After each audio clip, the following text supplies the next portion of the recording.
Assalamualaikum warahmatullahi wabarakatuh. Saya Syarif Abdullah. Di sini saya akan menjelaskan tentang GDD saya. GDD saya tentang game bernama Vanline.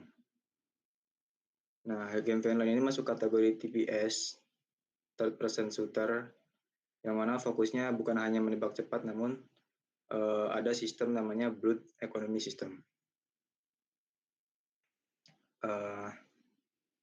Terus di sini kita masuk ke story-nya. Masuk ke ini dulu. Arti nama Vanline. Vanline ini saya ambil dari dua kata, yaitu vein pembuluh darah dan lainnya jalur energi atau aliran. Nah, jadi tuh di game ini senjatanya yaitu darah karakternya, pelurunya. Kalau senjatanya bisa ada yang dari tangan, ada yang dari tubuhnya. Ya intinya tuh menggunakan tubuhnya sendiri sebagai senjatanya, senjata menembaknya. Nah, story-nya di sini mengisahkan latar pada tahun 2199. Nah, di era itu tuh ada perusahaan bioteknologi yang bernama Vanline Industry. Perusahaan tersebut itu melakukan eksperimen ekstrim dengan tujuan membuat prajurit biologis yang sempurna. Nah, namun eksperimen tersebut gagal, yang mana malah melahirkan makhluk-makhluk buas yang bernama Bloodspawn. Nah, organisme-organisme tersebut tuh bertahan hidupnya dengan cara memakan darah makhluk lain. Nah, di antara kegagalan tersebut, ada satu makhluk yang berhasil diciptakan dengan tujuan utama Vanline industri tersebut, yaitu The Vessel. Nah, yang mana The Vessel ini merupakan karakter yang akan dimainkan oleh player. The Vessel itu setengah manusia, setengah senjata biologis, hasil eksperimen. Yang mana senjatanya itu tumbuh langsung di tangan kanannya. Nah, senjatanya ini berfungsi dan darahnya yang keluar dari senjata yang di tangan itu sebagai pelurunya. Terus di sini ada awal gamenya. The Vessel itu terbangun di runtuhan Biolab Ruins, di mana tempat eksperimennya berlangsung. Nah, di si The Vessel itu tidak memiliki ingatan, namun memiliki insting bertahan hidup saja. Nah, dari laboratorium itu, The Vessel berusaha keluar menuju Crimson Colony, yang merupakan kota yang telah ditelan bioteknologi organik. Nah, di kota ini tuh The Vessel menemukan bahwa darah itu bukan hanya cairan biologis, namun sudah menjadi sumber energi, senjata, dan bisa dikontrol. Nah, perjalanannya akan berakhir di Core Chamber, pusat jaringan biologis dunia, yang mana The Vessel akan berhadapan dengan final boss, yaitu Vein Operator. Makhluk ini tuh bisa bersatu dengan tembok, dengan tanah. Nah, dan di ending gamenya akan ada dua ending, antara The Vessel menyatu dengan Core dan menjadi pengendali baru dunia, atau si The Vessel-nya ngancurin core-nya, terus memutus semua jaringan biologis dan mengakhiri sisa eksperimen Vanline Industry. Nah, di sini ada alur gameplaynya. Yang pertama, spawn. Nah, para player nanti akan spawn di Biolab Ruins. Di situ akan diajari menembak, menyerap darah, dan menggunakan overbleed mode. Terus ada Crimson Colony. Pemain akan bertemu Bloodspawn, yang mana Bloodspawn tersebut merupakan hasil eksperimen gagal. Nah, di situ para pemain akan mulai menggunakan sistem darah untuk bertahan hidup, mengaktifkan vein nodes untuk membuka jalan dan mengisi darah. Vein nodes itu kayak tugu gitulah. Di situ bisa ngisi darah, bisa kalau itu diaktifin akan bisa ngisi darah dan membuka jalur, mengaktifkan membuka jalur. Terus di sini ada vein tunnels, sudah masuk mid game. Nah, pemain itu masuk ke terowongan organik bawah tanah, terus musuh baru muncul namanya blood crawler. Nah, di sini di terowongan ini para pemain akan mempelajari navigasi, manajemen darah ketat, dan permainan yang mengharuskan bertarung cepat. Terus ada tempat terakhir final gameplay, ada core camber yang mana akan berhadapan dengan final bossnya, yaitu vein operator yang tadi. Nah, pertarungan di final ini akan menjadi 2 fase, menghancurkan node dan melawan operator langsung. Terus fitur-fiturnya di sini ada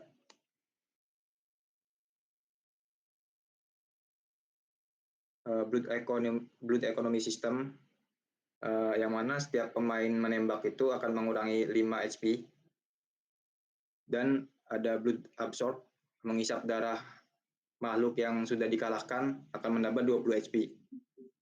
Terus ada overblade mode, di sini akan ngebuff pemain yang mana akan terus-terusan menembak dalam beberapa detik.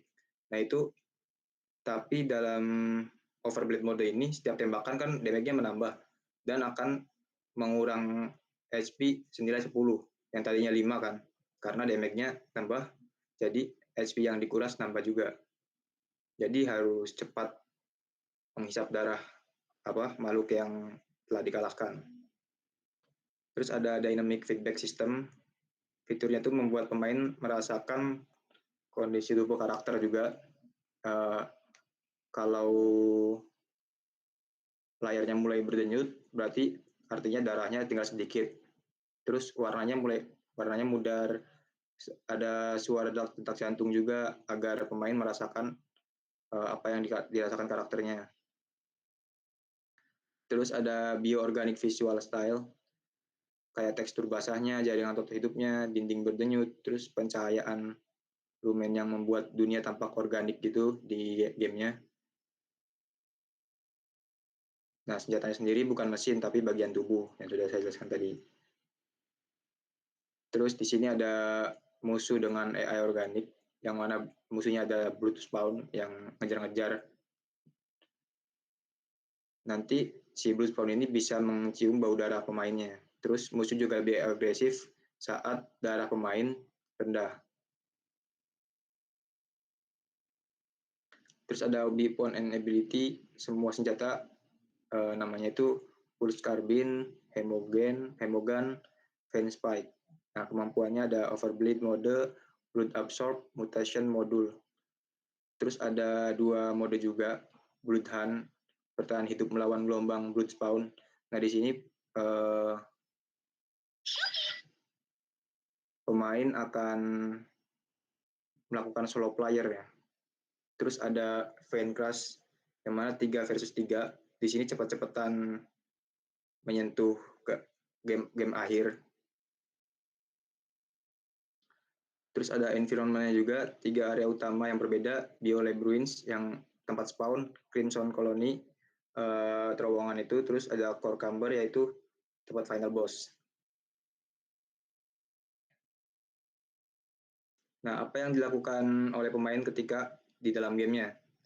Nah, di sini yang pertama di BioLab Ruins itu harus belajar bergerak dan menghadapi dunia organik, terus menggunakan senjata biologis untuk pertama kalinya. Terus ada melakukan blood absorb. Pemain itu melakukan loop itu, tembak, darah habis, terus nge-looping darah musuh, terus lanjut lagi.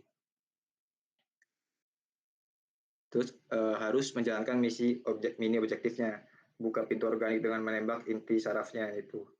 Terus ada menghindari organ darah otomatis yang meledak.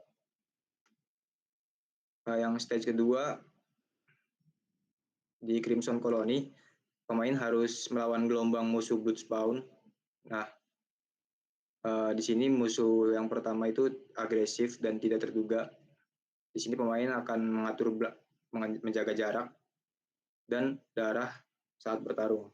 menjaga darahnya agar tidak cepat berkurang. Terus harus mengaktifkan 3 vein nodes, yang mana setiap node itu meminta pemain melakukan pembersihan area dari boot spawn, terus menyerap core node kecil agar node aktif. Nah, setelah aktif, pemulihan darah meningkat sebentar, senilai 20 HP.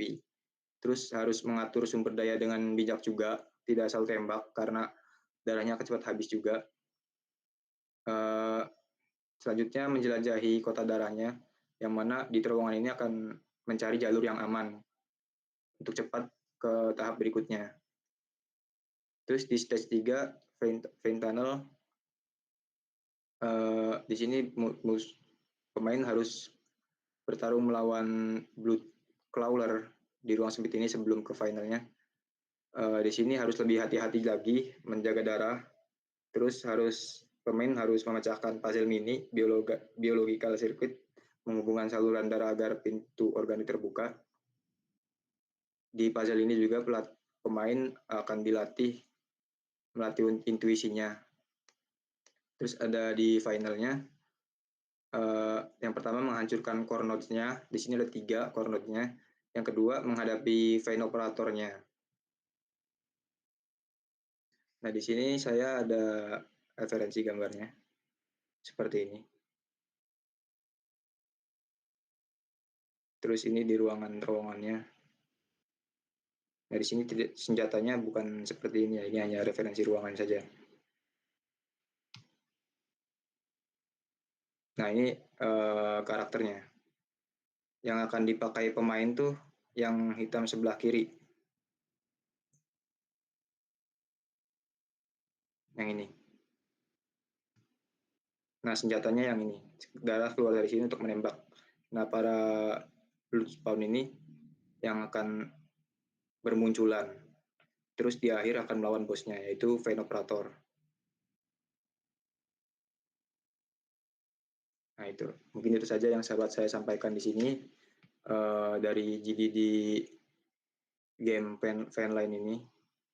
Assalamualaikum warahmatullahi wabarakatuh.